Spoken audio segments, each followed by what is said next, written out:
नमस्कार दोस्तों, मेरे चैनल मूवी मिनट में आपका स्वागत है। आज हम पुष्पा द रूल मूवी की कहानी को विस्तार से समझाने जा रहे हैं। तो आइए शुरू करें। जापान के योकोहामा बंदरगाह पर लाल चंदन की एक खेप आती है, जहां मजदूर एक कंटेनर में पुष्पा को छुपा हुआ पाते हैं। वह उन पर हमला कर देता है और माल के पैसे मांगता है, लेकिन उसे गोली मार दी जाती है और वह समुद्र में गिर जाता है, जिससे उसकी फ्लैशबैक शुरू हो जाती है। एसपी भनवर सिंह शेखावत को अपमानित करने के बाद पुष्पा एक सम्मानित स्मगलर के रूप में शक्ति में बढ़ता है, जबकि शेखावत छुप जाता है। शेखावत गुप्त रूप से एक मजदूर के रूप में एक बड़े चंदन की खेप को पकड़ने की कोशिश करता है। इस बीच पुष्पा आंध्र प्रदेश के मुख्यमंत्री नरसिम्हा रेड्डी से मिलता है, लेकिन उनसे फोटो खिंचाने से मना कर दिया जाता है ताकि राजनीतिक विवाद से बचा जा सके। अपमानित महसूस करते हुए पुष्पा शपथ लेता है कि वह सरकार को उखाड़ फेंकेगा और सिद्दप्पा को मुख्यमंत्री बनाएगा, चंदन की तस्करी से 500 करोड़ रुपए कमाकर। पुष्पा केंद्रीय मंत्री कोगटम वीरा प्रताप रेड्डी के साथ एक सौदा करता है और मालदीव में अंतर्राष्ट्रीय खरीदार हमीद से मिलता है और 2000 टन चंदन को 5000 करोड़ रुपए में बेचने का सौदा करता है। कई स्मगलर पुष्पा के सिंडिकेट में शामिल हो जाते हैं, लेकिन मंगलम श्रीनु और दक्षिणायणी शेखावत के साथ मिलकर ऑपरेशन को नुकसान पहुंचाने की साजिश रचते हैं। शेखावत सिंडिकेट के एक सदस्य को मार देता है, जिससे अन्य सदस्यों में डर पैदा हो जाता है और वे पुष्पा से नेतृत्व छोड़ने और श्रीनु को नेता बनाने के लिए कहते हैं। पुष्पा अपने हुनर और तरीकों का उपयोग करके चंदन को चेन्नई तक तस्करी करने में सफल हो जाता है, जहां से यह श्रीलंका के लिए खाना होता है।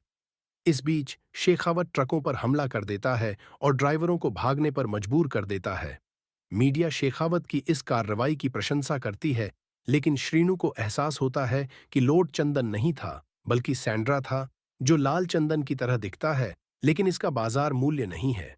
पुष्पा ने वास्तव में बैलगाड़ियों को बनाया था और वास्तविक लॉर्ड को चेन्नई तक पहुंचाया था, जो शेखावत द्वारा अप्रत्यक्ष रूप से सहायता प्राप्त थी। शेखावत श्रीनु से 1 टन मूल लाल चंदन प्राप्त करने के लिए कहता है, ताकि परीक्षा समिति को धोखा दिया जा सके और पुष्पा के चंदन का पता लगाया जा सके। इस बीच समाचार में यह दिखाया जाता है कि पकड़ा गया चंदन का लॉट वास्तविक है, जिससे सिंडिकेट के सदस्यों में डर पैदा हो जाता है। बाद में सिंडिकेट के सदस्य एक बैठक आयोजित करते हैं, जहां हर कोई पुष्पा से मूल चंदन के लोड के बारे में पूछता है। पुष्पा यह सुनिश्चित करता है कि वास्तविक लॉर्ड सुरक्षित है और लॉर्ड का स्थान जक्का रेड्डी को बताता है। इस बीच श्रीवल्ली को पता चलता है कि वह गर्भवती है और पुष्पा इसका जश्न मनाता है। हालांकि एक त्रासदी तब होती है जब उसकी भतीजी कावेरी को जतरा त्योहार के दौरान बुग्गा रेड्डी और उनके गिरोह द्वारा हमला किया जाता है। पुष्पा उन्हें पीटता है, उन्हें अपमानित करता है और उन्हें वापस भेजता है। शेखावत अंततः अनुमति प्राप्त करता है और जक्का रेड्डी पर जासूसी करने के बाद चंदन की खेप को रामेश्वरम तक ट्रैक करने में सफल होता है, लेकिन यह भारत श्रीलंका सीमा पार करने से पहले इसे पकड़ने में विफल रहता है। हालांकि हमीद के गिरोह को पुलिस द्वारा पकड़ लिया जाता है और जब वह भागने की कोशिश करता है तो हमीद की कार एक दुर्घटना का शिकार हो जाती है, जिसमें जक्का रेड्डी की मौत हो जाती है और हमीद गंभीर रूप से घायल हो जाता है। उसे मारने से पहले शेखावत उसे पता चलता है कि चंदन जापान जा रहा था और पुष्पा हवाला प्रणाली के माध्यम से पैसे प्राप्त करने वाला था। हमीद एकमात्र व्यक्ति था जो जापानी दलाल का नाम जानता था, जो पुष्पा को पैसे सुनिश्चित करेगा, लेकिन उससे पहले वह शेख शेखावत तब अंततः पुष्पा और जापान डील के बीच का संबंध तोड़ देता है। पैसे प्राप्त करने के लिए पुष्पा जापान यात्रा के लिए तैयार हो जाता है, जहां वह बंदरगाह पर माफिया से लड़ता है।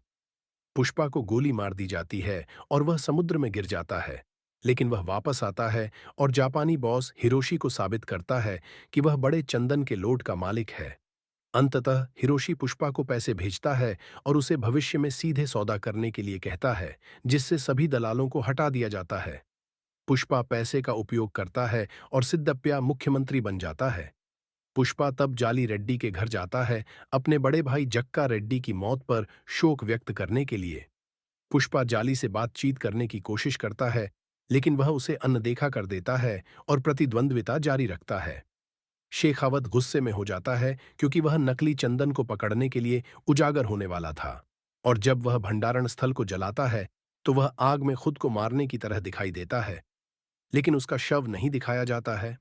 पुष्पा, सीएम सिद्धप्पा और उनके गिरोह के जश्न मनाने के दौरान एक त्रासदी तब होती है जब पुष्पा की भतीजी का बुग्गा रेड्डी द्वारा अपहरण कर लिया जाता है और जतरा त्योहार में अपमान का बदला लेने के लिए हमला किया जाता है। बाद में यह खुलासा होता है कि बुग्गा रेड्डी मंत्री वीरा प्रताप रेड्डी का भतीजा है। प्रताप रेड्डी पुष्पा के साथ बातचीत करने की कोशिश करता है ताकि वह बुग्गा को छोड़ दे। हालांकि पुष्पा अपनी भतीजी कावेरी को बचाने में सफल होता है और बुग्गा और उसके गिरोह को मार देता है। साथ ही साथ बुग्गा के पिता और प्रताप रेड्डी के छोटे भाई सुब्बा रेड्डी को भी मार देता है। अंतिम संस्कार में प्रताप रेड्डी श्रीनु, दक्षयाणी, जाली रेड्डी, मुरुगन और अन्य लोगों के साथ पुष्पा के खिलाफ बदला लेने की शपथ लेता है। वह पुष्पा को सबक सिखाने और अपने परिवार की इज्जत का बदला लेने का वचन देता है। इसके बाद वह एक महत्वपूर्ण रहस्यमय व्यक्ति के बारे में पूछता है जो अंतिम संस्कार में उपस्थित नहीं था। वह उस व्यक्ति की पहचान जानने के लिए उत्सुक है और उसे पकड़ने के लिए अपने आदमियों को निर्देश देता है। पुष्पा के बड़े भाई मोहन बाद में पुष्पा से सभी दुर्व्यवहार के लिए माफी मांगते हैं और उन्हें कावेरी की शादी में आमंत्रित करते हैं। जैसे ही पुष्पा अपने अलग हुए परिवार और भाइयों के साथ कावेरी की शादी में सुलह करता है, रहस्यमय व्यक्ति शादी में एक बम विस्फोट कर देता है, जिससे सभी को खतरा हो जाता है। पुष्पा की जिंदगी में एक बार फिर से खतरा मंडराने लगा जब उसकी भतीजी कावेरी की शादी में एक बम रखा गया। पुष्पा को पता चलता है कि बम को किसी अज्ञात व्यक्ति ने रखा है जो उसके परिवार को निशाना बनाना चाहता है। पुष्पा को अब अपने परिवार की सुरक्षा के लिए एक बार फिर से लड़ना पड़ेगा, लेकिन क्या वह इस बार भी अपने दुश्मनों को हरा पाएगा? पुष्पा 3 में पता चलेगा कि कावेरी की शादी में बम रखने वाला कौन था और पुष्पा के परिवार को किस तरह से खतरा हुआ था। पुष्पा 3 में पुष्पा की सबसे बड़ी चुनौती होगी अपने परिवार की सुरक्षा और अपने दुश्मनों को हराना। तो कैसी लगी आपको हमारी वीडियो? हमें कमेंट्स में जरूर बताएं और हमारी वीडियो को लाइक और चैनल को सब्सक्राइब करना ना भूलें। धन्यवाद और अलविदा।